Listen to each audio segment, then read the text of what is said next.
जो सल्लल्लाहु अलैहि वसल्लम आए फरमाए तो खैरुकुम मन तअल्लमल कुरान व अल्लम। दुनिया बराबर पैसे वाले के इज्जत वारो चवंदी, पेजोर वाले के इज्जत वारो चवंदी, पर आऊं मोहम्मद मुस्तफा सल्लल्लाहु अलैहि वसल्लम पंहिंजी ज़बान में ऐलान तो करियां त जेको कुरान सिखे ऐं सिखाए मूं मोहम्मद मुस्तफा सल्लल्लाहु अलैहि वसल्लम सब खां वधीक इज्जत वारो इहो अची वञे। सॼे सॼे हू डॉक्टर ऐं इंजीनियर आहे, मरी वियो, उनजी ज़मीन हिते आहे, उनजो कारोबार हिते आहे, उनजूं डिग्रियूं हुते आहिनि, हीउ हाफ़िज़ आहे, क़बर में हलियो वियो तॾहिं बि हाफ़िज़ अची करे बणिजे थो। क़यामत जे ॾींहुं उथंदो तेॾी महिल अल्लाह साईं उनजे माउ ऐं पीउ खे सॾु करे चवंदो हाफ़िज़ क़ुरान जे माउ ऐं पीउ खे आणियो, उल पे सवाले दाओ ताजी यौमल क़यामत उनजे माउ ऐं पीउ खे सोनू ताज पाराए वेंदो, जंहिंजी रोशनी सिज जी रोशनी खां वधीक अची करे बणिजंदी। चओ इंशाअल्लाह रसूल जेको कमु कयो आहे सो असीं कंदासीं इंशाअल्लाह।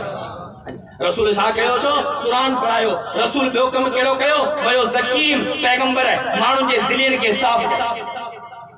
पैगंबर माण्हू जी दिलनि खे छा कयो छो? साफ़ कयो। जेके शराब जे बोतलुनि जे नशे में हुआ, इहो ई अब्दुल्लाह बिन मुबारक आहे। शराब जी बोतल हथ में आहे, बंग सॼे बाग में वेठो आहे, दंबुरो हुनजे हथ में आहे, वॼाए वेठो, दंबुरे मां आवाज़ सॼे वॼाए वेठो, न्याणियूं नचनि पियूं, शराब जी बोतल हथ में आहे। अल्लाह साईं जेके हिदायत ॾींदो आहे, असबाब पाण मुया कंदो आहे। दंबुरे खे वॼाई, दंबुरे मां आवाज़ आयो, अलम यानी लिल्लज़ीना आमनू अन तख़शअ क़ुलूबुहुम लिज़िक्रिल्लाह। छा अञा उहो वक़्तु कोन आयो आहे जो मोमिन जो दिलियूं खुदा जे दफ़ में लिखी वञे?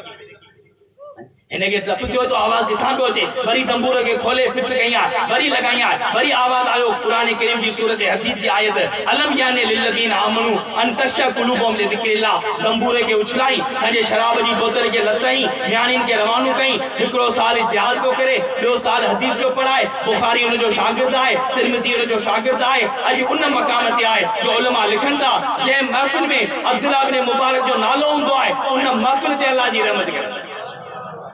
वयो ज़कीम पैगंबर जेको आहे सॼे हेठिन खे खणी मथे पुॼाईंदो आहे। अॼु अवां जो बच्चो क़ुरान पढ़ियो आहे, सॼे हाफ़िज़ थियो आहे, सुभाणे इंशाअल्लाह इहो आलिम अची करे थींदो। आलिम थियण खां पोइ अमीं ॾिसंदा हींअर असांजा दस्तार जा जलसा पिया हलनि, हर जॻह ते हदीस पढ़ाई वेंदी आहे। वफ़ी सनदिल मुत्तसिल मिन्ना सॼे इलल इमामिल बुखारी क़ाल हदसना अहमद इब्न अशकाबिन क़ाल हदसना मोहम्मद इब्न फुज़ैलिन अन उमार इब्न अल-क़अक़ा अन अबी ज़ुरअत अन अबी हुरैरा रज़ी अल्लाह तआला अन्हु क़ाल क़ाल रसूलुल्लाह सल्लल्लाहु अलैहि वसल्लम कलिमतानी हबीबतानी इलर रहमानी खफीफतानी अलल लिसानी थकीलतानी फिल मीज़ानी सुभानअल्लाह व बिहम्दिही सुभानअल्लाहिल अज़ीम। ये सनद हमें ॿुधंदा आहियो या कोन ॿुधंदा आहियो? ये सनद छा हुई? हिन उस्ताद जंहिं शागिर्द खे 8 साल पढ़ायो, सरफ इनखे पढ़ाई, नहव इनखे पढ़ाई, मंतिक इनखे पढ़ाई, फिक़ो इनखे पढ़ाई, हदीस इनखे पढ़ाई। हिन जी दिल जी लाइन मोहम्मद मुस्तफ़ा सल्लल्लाहु अलैहि वसल्लम सां वञी करे मिलाई आहे। सॼे इहो तइलीम जेके आहे फ़क़त मोहम्मद मुस्तफ़ा सल्लल्लाहु अलैहि वसल्लम जी तइलीम आहे। सॼे इन तइलीम असांजो तालुक रसूल सां मिलायो आहे। ही मुफ्ती दाऊद वेठो आहे, असांजो साथी आहे, हज़रत साईं कासमी जो शागिर्द आहे, हज़रत साईं कासमी हज़रत बनूरी जो शागिर्द आहे, हज़रत बनूरी मौलाना अनवर शाह कश्मीरी जो शागिर्द आहे, अनवर शाह कश्मीरी मौलाना शेखुल हिंद जो शागिर्द आहे, शेखुल हिंद हज़रत नानोतवी जो शागिर्द आहे, नानोतवी शाह अब्दुल गनी जो शागिर्द आहे, शाह अब्दुल गनी शाह अब्दुल अजीज जो शागिर्द आहे, शाह अब्दुल अजीज शाह वलीउल्लाह जो शागिर्द आहे, शाह वलीउल्लाह पंहिंजी सनद बुखारी ताईं पहुचाई, बुखारी आदम बिन अबी अयास जो शागिर्द आहे, आदम बिन अबी अयास शोबे जो शागिर्द आहे, शोबो कतादा जो शागिर्द आहे, कतादा अनस जो शागिर्द आहे, अनस हज़रत मोहम्मद मुस्तफ़ा सल्लल्लाहु अलैहि वसल्लम जो शागिर्द आहे। पैगंबर जी तइलीम तव्हां खे सॼे अल्लाह जी ज़ात सां मिलाईंदी आहे। चओ इंशाअल्लाह इन तइलीम सां सॼे बां ॿेली थींदासीं, बच्चनि खे क़ुरान पढ़ाईंदासीं, सभु हथ मथी खणी करे चओ इंशाअल्लाह मदरसनि खे आबाद कंदासीं। सॼे हिननि जी इंशाअल्लाह हर क़िस्म जी साज़िश जो असीं मुक़ाबिलो कंदासीं। परेशान थियण जी ज़रूरत कोन्हे त फलाणा असां सां गॾु आहिनि या कोन्हे आई। असीं औद में अकेला हुआसीं, असीं बदर में अकेला हुआसीं। औद में जेके 300 ॼणा वठी करे असां सां गॾु निकिता हुआ, रस्ते में भॼी चुका हुआ, पर फतह वरी बि रसूल जी थी आहे। इंशाअल्लाह हींअर बि फतह वरी जेकॾहिं थींदी त अकबार जी थींदी इंशाअल्लाह।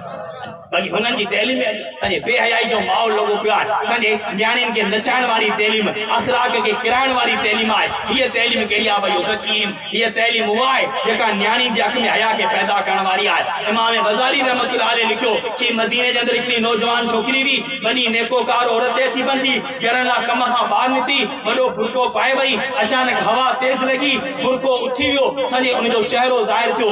रस्ते में को माण्हू कमीनू वेठो, ते उन न्याणी खे झांके वरितो, तो चई या हिब्बती वा आईना की ऐ मुंहिंजी महबूबा तुंहिंजी अख केॾी न भली आहे। हिन न्याणी वीचारी जे पेरनि जे हेठां ज़मीन निकिरी वई। कॾहिं हीअ औरत ॿिए मर्द जे साम्हूं बेपर्दा कोन थी, पर्दो छिके घर पहुती आहे, प्लेट खई आहे, काती खई आहे, संजी अख गॾिजी करे प्लेट में रखी नंढड़े ॿार खे सॾ करे चई गटी में कुत्तो वेठो आहे, हीअ अख हुनखे ॾेई अचे। जंहिं अख ते धारी मर्द जी नज़र पई आहे उहा अख ते रहण जे क़ाबिल कोन्हे।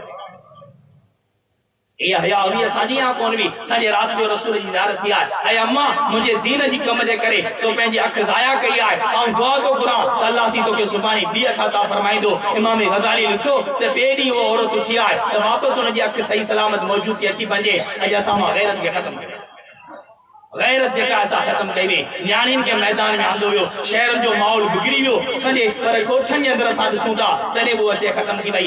एनजीओ जो पैसो आयो, इनकम सपोर्ट जो पैसो आयो, हराम जो पैसो आयो, मर्द त मर्द पर औरतूं ॿाहिरि निकिरी आयूं। मुंहिंजा दोस्तो जेकॾहिं हे मदरसा न हुजनि, हे आलिम न हुजनि, हे वाइज़ न हुजनि, हे जलसा न हुजनि त करे अॼु असां ॾिसूं त सॼे मुल्क में दज्जाल जो कब्ज़ो अची करे बणिजे। पर हे मदरसा आहिनि जेके बुराइनि खे मोह ॾियो बीठा आहिनि। चओ इंशाअल्लाह मदरसनि सां ताउन कंदासीं, मदरसनि सां माली बि ताउन कंदासीं, जानी बि ताउन कंदासीं, पंहिंजनि बच्चनि खे क़ुरान जो हाफ़िज़ आलिम बनाए इंशाअल्लाह उन्हनि खे मक्की मदनी जी लिस्ट में शामिल कंदासीं। अल्लाह से खां दुआ आहे परवरदिगार आलम असां सभिनी खे नेक अमल करण जी तौफ़ीक़ नसीब फरमाए। आख़िर दावाना उस्तादुल उलमा हज़रत मौलाना साईं गुलाम हुसैन कासमी साहब सिजावल वारा जेके सीरतुन नबी जे उनवान ते मोहब्बत भरियो इश्क भरियो असर वारो बयान करे रहिया हुआ। हिन वक़्त मां दावत ख़िताब ॾेई रहियो आहियां साहिबज़ादा हज़रत मौलाना साईं रुश्तुल्लाह साहब हालिद जिन खे त उहो माइक ते अचनि ऐं तव्हां असांखे मवाद हसन खां मुस्तफ़ीज़ फरमाइनि। इंशाअल्लाह ॿी निशस्त खां पोइ असांजा महिमान ख़ासि ख़तीब लाजवाब हज़रत मौलाना असदुल्लाह खोड़ो साहब कारी कामरान अहमद हैदराबाद वारा उहे बि इंशाअल्लाह पहुचण वारा आहिनि। इंशाअल्लाह उन्हनि जा पंहिंजे वक़्त ते बयानात थींदा। हिन वक़्तु तव्हांजे साम्हूं हज़रत मौलाना साईं रुश्तुल्लाह हालिद साहब बयान करणु।